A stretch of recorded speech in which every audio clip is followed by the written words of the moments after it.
আমাদের ভারতবর্ষে বিভিন্ন ধরনের ক্যালেন্ডার সরকারি কাজে ব্যবহার হয়।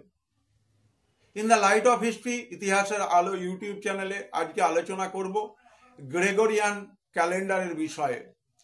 1582 সালে জুলিয়ান ক্যালেন্ডারকে অপসারিত করে সেই জায়গায় স্থান করে নেয় গ্রেগরিয়ান ক্যালেন্ডার। পোপ গ্রেগরি ত্রয়োদশ এর নাম অনুসারে এই ক্যালেন্ডারের নাম গ্রেগরিয়ান ক্যালেন্ডার। গ্রেগরিয়ান ক্যালেন্ডারে সারা বছরে 28 থেকে 31 দিনের মাসের হিসেব করা হয়েছে। ফেব্রুয়ারি মাস 28 দিনের হয় এবং সর্বোচ্চ মাসের দিনের সংখ্যা 31।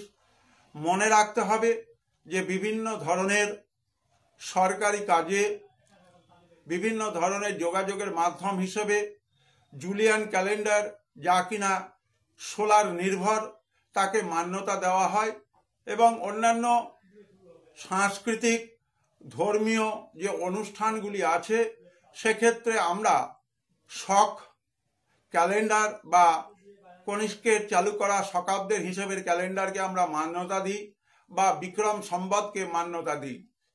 সংক্ষেপে গ্রেগরিয়ান ক্যালেন্ডারের বিষয়ে ধারণা দেওয়া হলো।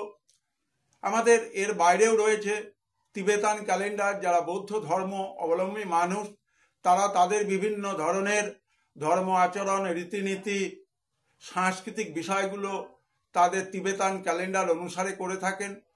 আমাদের সরকারি, সিভিল, অ্যাডমিনিস্ট্রেশন এইসব জায়গায় গ্রেগরিয়ান ক্যালেন্ডারকে অত্যন্ত গুরুত্ব দিয়ে এবং মান্যতা দিয়ে কাজ করানো হয়, কারণ জুলিয়ান ক্যালেন্ডারের পরিবর্তে চালু হওয়া এই ক্যালেন্ডার অনেক বেশি বিজ্ঞানসম্মত।